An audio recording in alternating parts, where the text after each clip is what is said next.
Excellent, folks. Might as well get started. First of all, I just want to say thank you very much for your time. I know we all live pretty busy lives. Put away your phone for 25 minutes. You're probably going to get 3 or 4 texts, maybe a few emails from your family members. Certainly you're going to miss 2 or 3 tweets from Trump. This is the world we live in today, I think. I also want to thank you for everything you do for education. I know many of you are entrepreneurs. You're out there building great solutions. Some of you from universities, colleges, schools all over the world, really having an impact on helping this next generation be better, build better experiences, and go tackle the big challenges that exist out there in the world. So thank you for everything you do to make that experience better for millions of people around the world. So just a second here now. We'll figure this out. So I want to just start by saying, just give you a little bit of personal history. So in my case, I grew up in a small outport fishing village, as you can probably tell a little by my accent. My family history in education is one that I'm probably the most proud of. My grandfather went off to university. On my mom's side, she had 7 brothers and a sister, all of which went to university. So growing up in a small little town, these folks all went off to become doctors, engineers, educators. My mom, when we lived in this town, got the key to the town for the quality of the teaching that she did in the community. And my dad was one of those teachers where kids still today, now they're adults, would come up 20, 30, 40 years later to talk about how he had such a big influence on them, going on to become, professors at the University of Chicago, head of radiology at this hospital, doctors, and all these incredible professions. And so, for me, there's nothing more impactful on people's lives than improving the quality of the educational experience. And so I wanted to just share a little bit of that with you. And that kind of leads me to really 3 things that I want to talk about today. 1, I want to talk a little about being an entrepreneur. 2, I want to share a little about building a vision, building a mission, and how you go out and execute against it. And 3, I want to share a few lessons that I've learned along the way. So hopefully you can bear with me as we go through some of this. So for me, I started D2L in my 3rd year of engineering. And really, the genesis came from solving one big problem. What's the biggest problem that I can solve that would have the biggest impact on the world? And at that time, my brother was doing distance education. And distance education in '99 was cassette tapes that you'd listen to and you'd fax in your assignments. And at that time, I couldn't think of a bigger problem to solve than putting this educational experience online. And thinking about that transformational of that experience as you look at globally, allows you to impact millions. Those millions of people that you touch and have a positive impact on their education go off and help millions of other people. Education is one of those fields where you have this ability to ripple through time. It's not about just this generation. You actually impact future generations as well.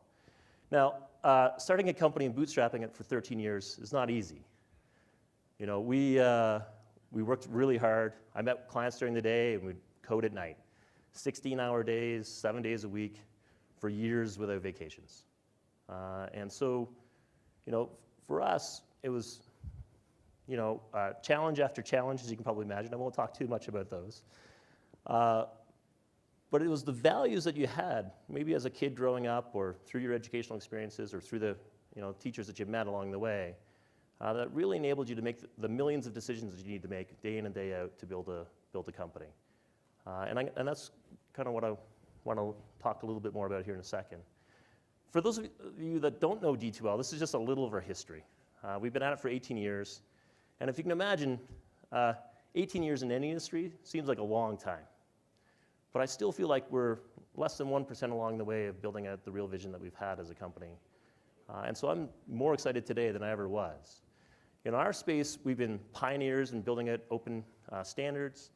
We've led the way with things like e-portfolios and repositories and next generation digital platforms that support learning analytics or adaptive learning or bringing in AI into the mix.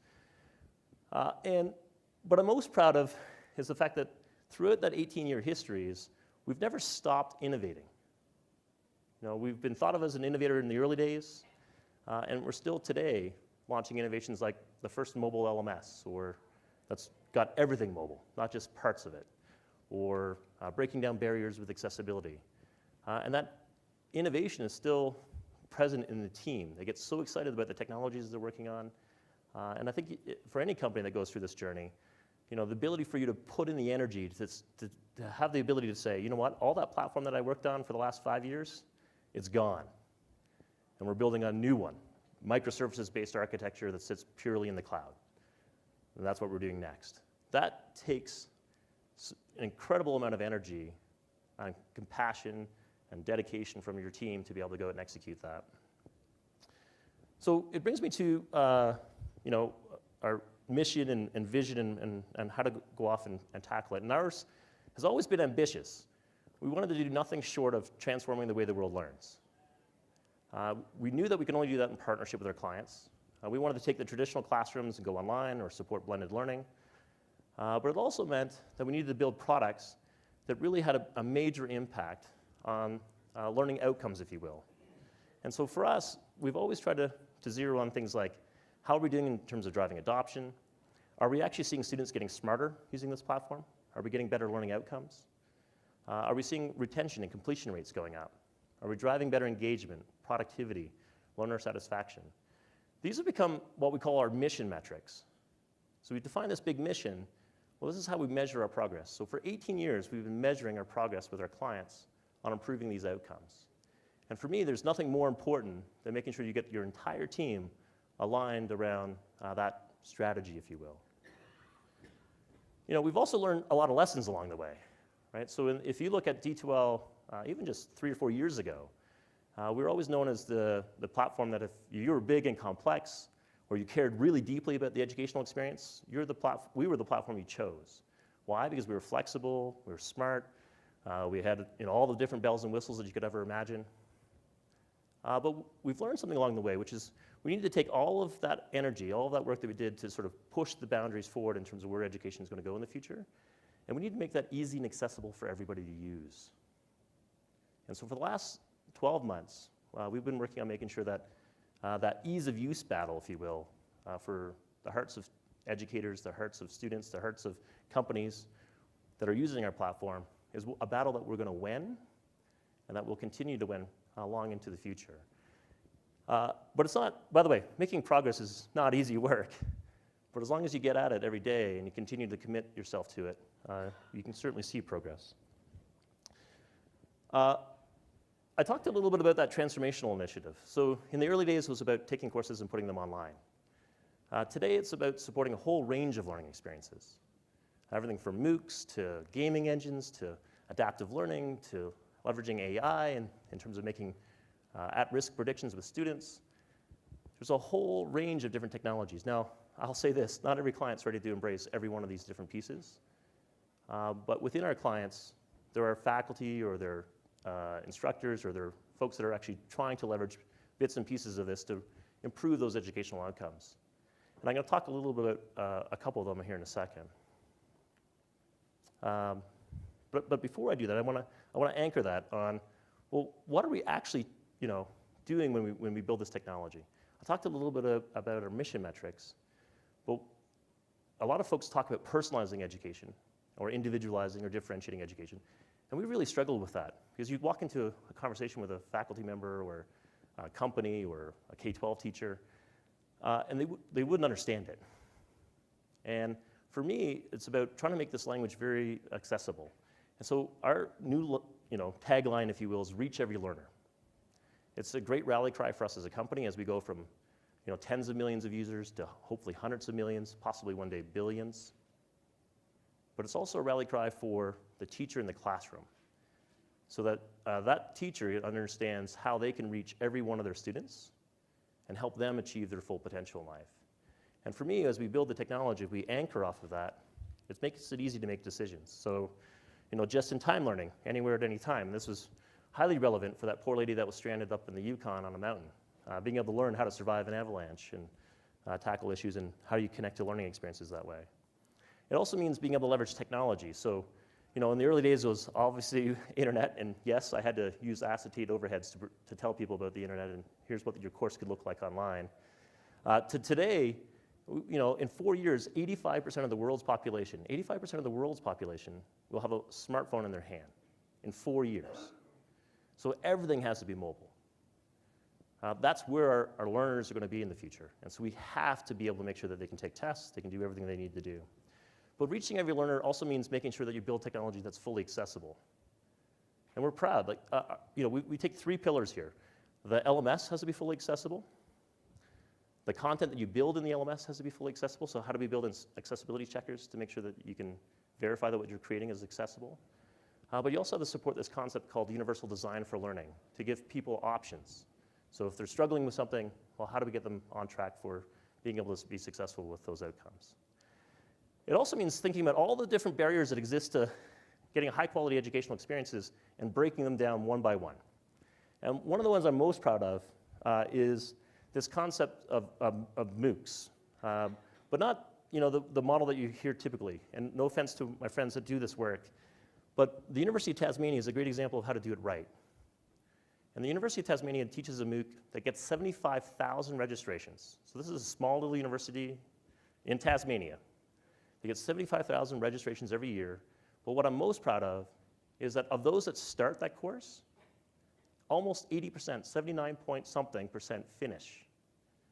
That's the ability for us to think about education as a way to break down these barriers, break down cost barriers, personalize education at scale, and still achieve outcomes that were thought of as impossible. I want to talk a little bit about 2 breakthroughs that I think are going to be impactful on education in the next 5 to 10 years. And I say 5 to 10 years because I've been at it building this stuff for the last 15, so I know it takes a while for there to be adoption. But these are going to be complete transformations of the system, whether you're talking corporate, higher ed, K-12. And the first one's competency-based education. And I know people talk a lot about competency-based education. It's a pedagogical framework that's been around for a long, long time. But in this model, what we're seeing with our clients that are really early in building out things like adaptive competency-based education, they're seeing outsized results. They're taking art schools that were at the bottom of the district and moving them to the top in 1 semester in algebra. These are stunning results. So students typically, whether you're looking at CMU studies or our studies, learning 50% faster, scoring higher on exams, and retaining the knowledge for longer. That's what I talk about when I talk about real transformation. Going digital is one transformation, but this is where we actually get at the heart of a quality educational experience, where we move away from proxies of measures of learning to real measurable outcomes that really move the needle for students. And the other one is artificial intelligence. And again, we've been at this for a long time as well, with machine learning, natural language processing, semantic engines, you name it. We've been investing heavily in this space. And the space is, I think, still early stage. And the one key lesson that we've learned there is you've got to embed these analytics, these data platforms, all into the workflow for the student and for the faculty member. Otherwise, they're not going to go to them. And in this case, this is an example where we're looking at embedding adaptive learning that's using artificial intelligence behind the scenes into the learning pathway for students. So if they're struggling, they automatically get remediation pathways or enrichment pathways, depending on how they're doing. But this is game-changing technology, and we need to figure out how do we leverage it in a way that doesn't dehumanize education, but in the way that really helps educators scale great teaching and achieve amazing results. It's also not easy, by the way, as you go from where you were as a company in the early days to where you are today. But I just want to reinforce, I'm really proud of the work that our team has done on design, on mobility, on accessibility, and really making sure that D2L remains the world leader in these types of technologies. And I think one of the big struggles that many companies have in the space is, you can spend all kinds of money on R&D and build the world's best product, but we're still learning lessons on how to make sure that we're doing a better job of marketing it and bringing it to clients all over the world. And I don't want to say that we've got it all figured out, but we're working hard on it. It's also interesting for us just to highlight a few innovative clients. And for many of you don't even think of us as probably a K-12 client, serving K-12 clients. Gwinnett County is a school district that has about 200,000 school kids, They've gone from 0 using the platform to almost all of them using the platform today, and they did that in less than 3 years. It's an incredible adoption curve. Whether it's them or provinces like Ontario or countries like Finland that have rolled out our technology, there's incredible adoption and speed. But really what they're anchoring on is, instead of physical infrastructure for building schools, what a lot of these folks are doing is thinking about digital infrastructure as a way to truly transform the experience and be able to serve their students in a better way. And I just want to highlight some of those. And today, about 1/3 of our business is now starting to come in from K-12, just to give you a framework. There's other groups that are embracing things like learning analytics. Tennessee Board of Regents is a great example of that. Today, not only are we serving a North American audience with higher education, we're now also in 50 different countries around the world and growing quite quickly. And so I think when you look at the big higher education institutions, there's, I guess, really 2 camps. There's the camps that have really done a lot of work on the blended learning experience, and then there's folks that have done a lot of work on online. And I think all of these schools at some point are going to do both. And there's a lot of the bigger organizations that could probably learn from some of the comprehensive universities in terms of how they've launched their online programs and scale to tens of thousands of users. And I'm hoping to see more collaboration occur there to really drive improved outcomes. And then another big growth vector for us as a company has been into corporate. And corporate for us is a new segment. I'm not going to pretend that we're the world's best at corporate. But what's interesting in corporate is we've been pulled in with Accenture or Walmart or MetLife or many other different companies to provide a premium learning experience. So not just thinking about doing compliance courses, but how do I really do a good job on onboarding or leadership development? And we're finding an incredible opportunity in that space where just focusing on purely learning instead of the whole HCM suite gives us the ability to really build a great learning culture with these organizations. And MetLife, using our platform, just won an incredible award just last week at the CLO conference. So I'm going to quickly share 3 lessons that I've learned. And the first one, because I'm really excited about this one, is around how you build a culture in the company. And I didn't realize this when I was a young CEO. I just took it for granted because we just happened to be in a beautiful building. You have to be really purposeful with how you design your space.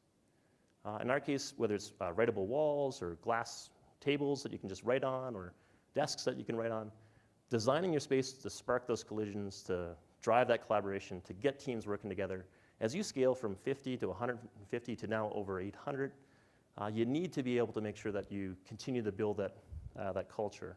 Dual ladder structures in terms of making sure that people feel comfortable being the world's best at something versus having to be a people leader. All of these things are purposeful in terms of how you design that culture.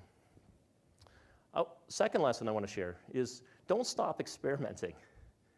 One of my favorite examples of a faculty member today, she was just a senior lecturer 3 years ago, is this lady by the name of Jacqueline Broadbent down at Deakin University. She teaches a class of 1,600 students. And she's taken tools that we have, like our intelligent agents tool, where she'll input like an incredible piece of feedback, and she's got 23 of these, what we call micro nudges in the system, that gives feedback to students that would normally not see feedback. So let's say, for example, you're a student in a big intro course, and you get 50% on your first assignment. You get 60% on the second assignment. You're headed to drop the course the next day. Well, in her class, you get a nudge. You go, wow, congratulations, that's a huge improvement just in one assignment. I can't wait to see what you do on the third assignment. Here's some resources you're going to need. Reach out to me, talk to me. And by the way, you get the sticker of the week. Keep it up. And these little nudges have an outsized impact. So when she had 1,600 students, she had about 60 to 70% completion rates, which is pretty good. Like many universities, they would be really happy with that. Today, she has 98.5% retention in her class because of this strategy and a couple of others that we've helped her with. But it's because she took this experimental design as she built this program. Now that's scaled out to other courses across the university. And just in her course alone, that university is now retaining $2 million a year in retained revenue because of these improvements. So one faculty member having that sort of outsized impact, and learn from those lessons. A lesson we learned at D2L, just to share one, and I'm hoping there's, how many are tech companies here in the room? A few. All right. How many run an organization in the room or have influence? Okay, great. We built an artist in residence program at D2L. And so it was a random thing, and I know this is a weird lesson to share, but it has an impact. I was in my parents' hometown, small little town, and I ran into this artist that was teaching kids how to paint in the community. And I said, that's awesome. I'd love to have my staff come, as like a workshop. And then I said, well, what happens in the winter? Because this town pretty much shuts down in the wintertime. It's a resort little town, and no one's around in the winter. And she says, well, I surf couches. And I said, well, that's crazy. But it dawned on me, like artists have seasons, right? They're really busy in the summer when they can sell their work, but in the winter they're trying to figure out what to do next. And so we built an artist in residence program. So when she had slow peaks, if you will, in her seasons, she would just come in and paint pieces for us, and we would pay her a piece, certain amount per piece. Do as many pieces as you want, but just be committed to your art. Make sure that every piece is better than the last, and that you really care about what you're hanging on the walls. Now, we now have 100 pieces hanging all over our offices, big 4x8 paintings. And what's impressive is not the fact that you can sit in a room and you have clouds and birds flying over your head, or you can be walking down a hallway with giraffes, and that does change the culture. But it's the fact that people that were introverted in the organization, some of our developers that just had never talked to anybody really, would come up to me and say, John, thank you for the Artist in Residence program. And I went, okay, explain. And she helped me find a voice. And so, for them, it was the ability for an artist to sort of draw them out of their shell, if you will, as they work together on a piece for their particular area in the office. And so be willing to try things. Be willing to risk things. And by the way, having an artist costs you probably no more than having someone come in from a trade and paint the wall, right? So it's okay to try these things from an economic perspective. And the last thing I want to leave you with is a personal one, as you can tell. And that's, we all work really hard, but being a president, or being a faculty member, or being a researcher, or being a investment banker, that's only one part of our life. It's one part of our day, it's one part of our week, it's one part of our year, it's one part of our time here on the planet. The other days of the week, the other time that you spend here, your dad, your mom, your brother, your sister. And I can tell you those titles are infinitely more important. I recently became a dad, and for me, it didn't change why I do what I do. It didn't change what I do, but it did change why I do it. It's given me more inspiration, more meaning to the work, and it makes me want to get up every day to make sure that we have an even bigger impact in the world. And so take the time. I know it's a grind being a startup. I know it's a grind doing the work that you're doing, but at the end of the day, this is just plain more infinite. So thank you for your time today, and if there's a question, I'd be glad to take it.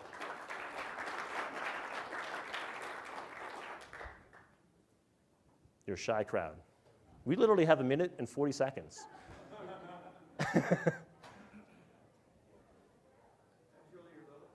That is actually our building, yeah. So we share a space with Google, although we kind of booted Google out because as we expanded, they ran out of space.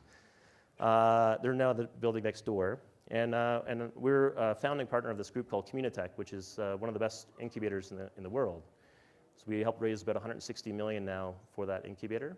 So in our building, we have hundreds of little startups. And so I think we have 15,000 visitors that show up to our building every year. And what an incredible spot. And again, it just goes to thinking about how you build in a community.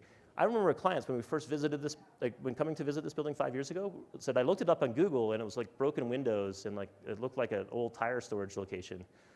It's a 300,000 square foot building that's been completely rejuvenated.